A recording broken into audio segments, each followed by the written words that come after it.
going to start today with Leah's student. And she's going to share several segments of lessons, kind of seeing a piece from the perspective in a lesson all the way through to the final performance in a recent studio recital. So Leah, would you tell us a little bit about your students and, your student, what his strengths are and kind of what your goals are for him right now? Absolutely. So this is a student. He is 8 years old. Your mind's going to be blown when you see him because he's a very tall 8-year-old, but he's 8-year-old when he starts talking and you see that that charm in him. But this is a beginning student who I started during the pandemic. And I'm sure many of us, there have been so many challenges, but also some really great teaching things that we have developed to put in our wheelhouse with the having to be able to teach young beginning students for their first time online only, right? So this is a student who has a fantastic imagination. Our lessons are always so much fun. And I really have tried to tap into that spirit of creativity and work that as many different ways that I can for his teaching. I think we'll get into this, but some of the challenges that have been presented with him, I think because he's been an online student, rhythm has been a little bit tricky. And understanding how to discuss articulation and these other musical ideas have been a little bit challenging. So in many ways, yes, he's had lessons for a year, but starting just this September, we had one-on-one lessons, in person, I should say. So in many ways, it's a new student all over again for me. That's wonderful. Yeah, I know that a lot of us, have the similar situations in our studios. So Leah, let's start by looking at his final performance. Before we watch that video, could you share the piece and the book this is from? Yes, so this is Miniature Sonatina, and this is in the Faber Adventure Series Level 1. Excellent. Elizabeth, would you cue the performance video, please?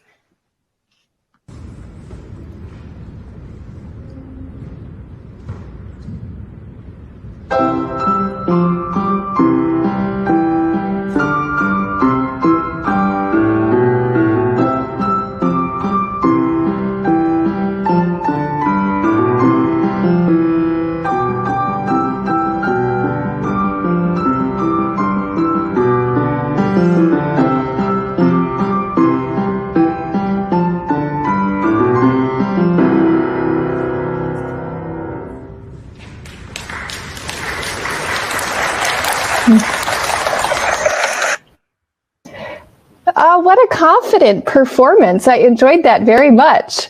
Me too. Yeah. So what do you note most about his performance now that you're sitting back and watching it again? I was so proud that the spirit that we had worked so much on, the spirit of the piece, I felt was really captured in that performance. And yes, he's absolutely a confident person and performer. And he was also the reason why I started the whole program with him. He was the first person to do that. So his overall spirit, his own personal spirit, and the spirit that I believe he was able to capture within the piece, which we really talked about from week to week, I believe that was greatly accomplished in that performance. Yeah, I would agree totally. Now, what I'd like to do is rewind the clock a little bit and jump back to, I don't know how many weeks prior to performance this video was, but I would guess several. Mm-hmm. So let's take a look at their duet run through in a lesson just to see where the piece came into final performance. Okay. What's your demo? 1, 2, 3, 4. Okay, 1, 2, ready, go.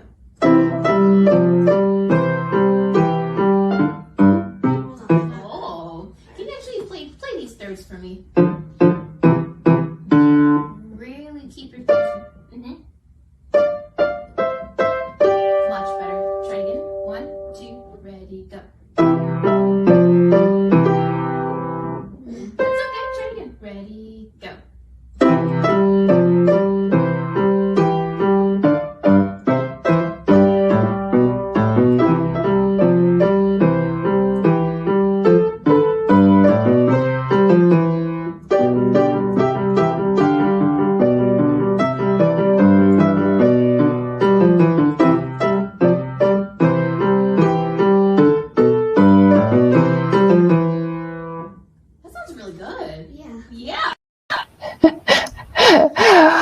I love at this age of learner how they're like, yeah, that was really good, right? You know, absolutely. Yeah, so we can definitely hear the growth, right, from that lesson into the recital. So what things did you do to help him get from there to greater polish?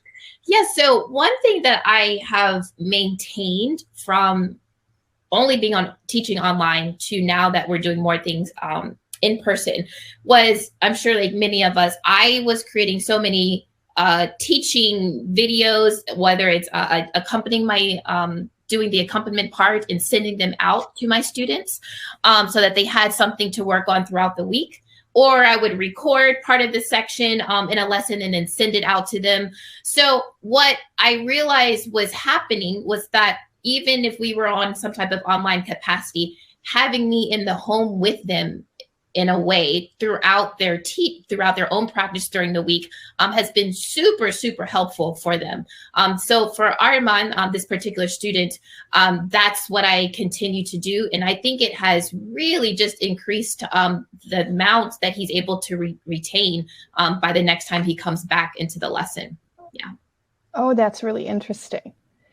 Yeah, and it makes me just realize, right, how everything has really changed for us as teachers, how readily now we're just picking up our devices and using them to really help our students actively week to week. So now let's jump back further in time. Sure. And work a little bit more in the teaching process, right, when he was still working kind of out the notes and the rhythms and the style. Mm-hmm. So would you briefly set up these teaching clips for us? Sure. So what we'll see is, I had mentioned that Arman has a very, very creative mind. And I noticed that right away at the beginning of a lesson, I'll say, you know what, I think we forgot these half notes. Can you circle the half note?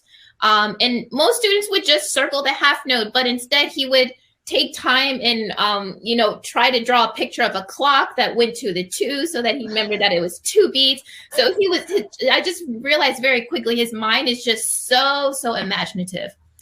So I really wanted to play into that. So one of the clips, we'll see him talking. He creates his entire storyline about this character named Bob. And I used that storyline to help capture articulation, which was the biggest challenge for him with this piece. Using that storyline that he created to capture these moments of staccato versus legato, and then also trying to help with some of his rhythmic difficulties as well. Perfect. Okay, so let's hear your student's story about Bob. Okay. Let's do teaching clip 1, Elizabeth, please. Well, I'm all ears. Tell me the storyline. So in the evening, so Bob went out for a jog. Bob? Yeah. Bob went out for a jog. Okay. So first he started walking down the hill his house was on. Okay. Then he started jogging. Then he started running. Then about a mile through, he started slowing down and jogging. Okay. Then he started walking. Then he reached home. I love this for a lot of different reasons. Can I tell you why I love it, or do you want to go on to the second movement? I'll do the second movement. And so he gets... Are we still talking about Bob? Yeah. Okay. So he gets home. He takes off his running clothes, changes into his pajamas, brushes his teeth, reads a book, then falls asleep. I love that. I love it. You start off by saying it's evening time. Why evening? Why not morning or afternoon? What made you think about the music? Because that goes with the second movement. Oh, I love that, because he's falling asleep at the end.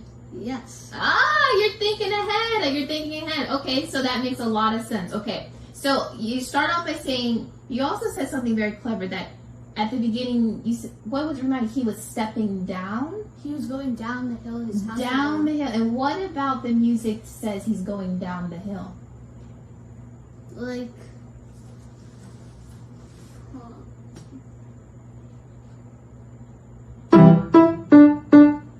the music is going down. I love it. Yeah, so the steps, right? E, E, D, D, C, we're going down, and then that big leap from C to G. Yeah. What is that, do you think? That means he's reached the end of the hill. Oh, I like when the bottom of the hill. Oh, I like that. I like the bottom of the hill. So when from the C to G, we were also talking about all these different articulations. Can I hear a really big difference? And it will go along with your storyline. Maybe, you know, he's starting off like, you know, making his way down, dee, dee, da, da, and he's finally reaching the hill, dee, da. So staccato versus finally reaching the bottom of the hill, which is the, what do we call that marking? Legato. Legato marking, yeah. Can I hear the difference between that? That's a really great storyline to make these articulations work. Oh, so good. You get Leah, you know what I love so much about that is how you interact with him about his story. You help him deepen his ideas of the storyline. You know, you ask him questions to help him connect what he's saying to what he's hearing, right? You acknowledge him and you support him and you tell him how clever he is, right? So why is this story so important to you? Yes. So I've always felt that when a student can internalize what they're trying to do, it just makes that process of transitioning what's happening in the mind and our imagination and then be able to transfer it to the piano, right? Again, this was new to me because we're trying to find all these different ways to work with our students online, right? Mm-hmm. But how great to be able to keep those type of items and then apply it even in person for in-person lessons. I've also realized when looking back through this process of doing these teaching demonstrations, I think it also gets back to something that I've always valued with my teachers. I love my teachers who really encouraged me to find my own voice at the piano. It never was just play this and play it in this type of way because that's the way I played it. No, it was always, we take a moment to say, why did you even select this piece? What does it mean to you?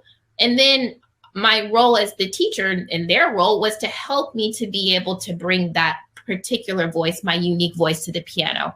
So I believe, I didn't even know this then, but while doing these teaching demonstrations, I think about all those ways that I'm still transferring the moments that I loved about my own teachers and how I include that with my own students, even at these early levels of what's a staccato and what's a legato, but what does that mean to you specifically? Yeah, no, absolutely. And I have no doubt that this student was drawn to the piano because of his friend Bob. I love it. All right, so let's take a look at the next step that you take in this lesson where you get him to listen a little more deeply. Let's do the next segment, Elizabeth. When you get to the bottom of the hill, right? Do you think Bob crashed down at the bottom? Yeah, probably. Probably. Yeah. Well, if he crashes down though, I don't think he'll be able to get back up. Can he maybe lightly, it's your storyline. It is your storyline. But maybe no, he then trips on a rock, then slides down a little, and then when he finishes sliding, he's at the bottom of the hill. Well, okay, fine. I like that. So a lot of things happen, but eventually he lands at the bottom of the hill, yes? Yes. Pleasantly. So I'm wondering if when we do, this is the bottom of the hill, right? Right here? That's the bottom of the hill? That's the bottom. bottom. And this is another bottom? These parts? Yeah, he's going up and down more hills. Right. So when we get to the bottom of the hill, I don't want him to crash down the hill. I want him just to land there nicely. You hear the difference? Yes. Can you give that a try? Alright. We don't want Bob to crash. Much better.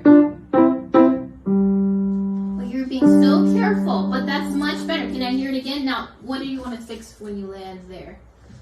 Yeah, I just want to hear all fingers are already prepared. Try that again.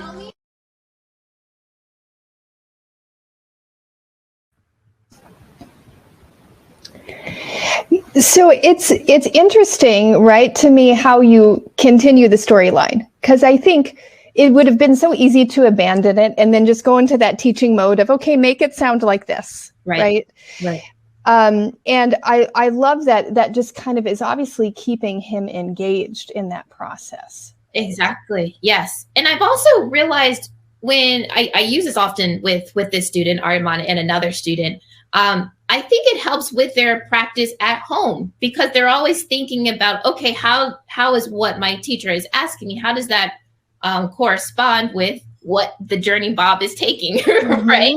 I understand that I have to do this slur, but maybe it's not just about a slur. It's about Bob finally getting to this resting point down the hill. And what does that sound like when I'm by myself and working through these elements? Yeah, and it's creating that kind of memorable moment, right, for the student, where it's not just that note on the page, there's meaning behind it, right? Exactly. Yeah, well, let's watch the next and final segment of this lesson where you push him even further to master some artistic ideas. About the music, what about this second line sounds more energetic to you based on your storyline? Going downhill part. So, okay, so that's true. It's going down the hill again. I also think this part here is this is fun. This is neat. Oops. That's uplifting to me. Because he's like going up. There's a bump on the side. Ooh, a bump. Okay. So he just So he just jumps over the bump. Oh, I like that. This is the jumping part then, right? Yeah. So this is the jumping part. This is when he's in the air, and this is when he lands. Oh, does he land on both of his feet? He lands on one foot. Oh, 1 foot. Okay. No, he does like a superhero landing. Oh, this is a very clever Bob. I like Bob. He has a lot of abilities. Can I hear that? So we have a staccato marking, and then we have this jumping. He's in the air here, so he's gracefully going from left hand to right hand. That's what you're doing. But I guess in Bob's mind, he's up in the air, and then he has to work on landing so carefully on what? Superhero. Superhero on 1 foot, gracefully on that seat. A superhero 1 foot. I don't even know what that means. It's like... Oh my goodness. Okay. Well, now I know. Let's hear it on the piano. What does that sound like?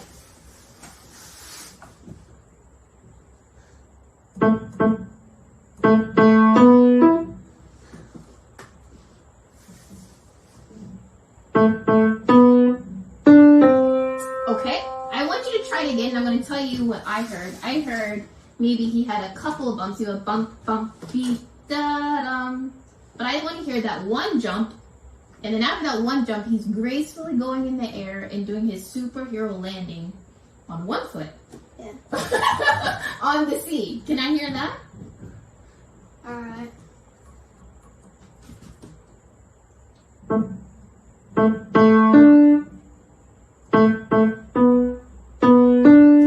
So I like it better because what I heard now, I heard all of these three, dee-da-dum, I heard that connected. Now I want to also hear the second A, da-da-dee-da-dum. I want to hear all 4 of those connected. Better. And now I just want these to be even. Good with the articulation. I just want to hear all. Uh-oh. Oh, that was a nice superhero landing. That was beautiful. Now, can I hear all of the second line? All right.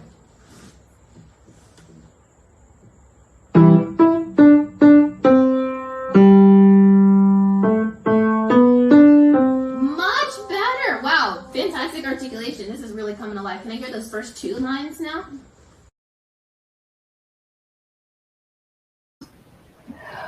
You know, I'm struck with, when watching this video again, that there is this really palpable desire in your student to try and do it well, right? Definitely. And I love his little, 1 foot superhero landing, right? But that gave him some serious motivation. It did. It did. Definitely did.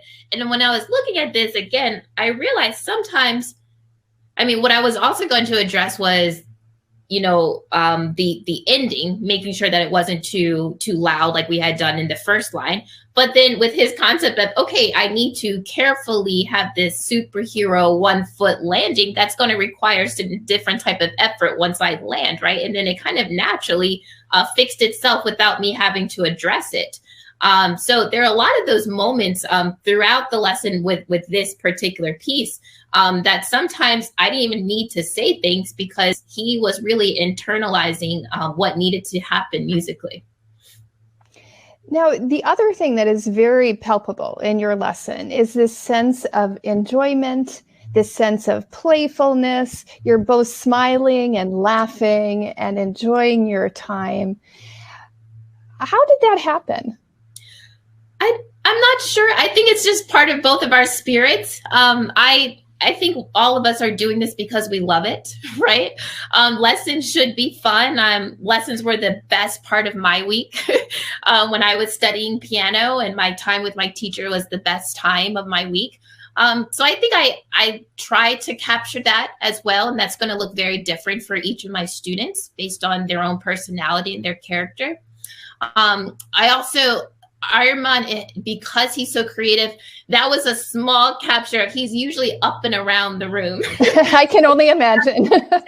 He's always just like wiggling in his seat, trying to do that. And I try to respond in the same way. I was trying to be a little bit more in the camera shot, but I really try to lead with my student. Every student is going to be different. And I think that's what makes teaching so much fun, because we get to tap in to so many different parts of our own personality and try to make it just the best positive and enjoyable experience for them.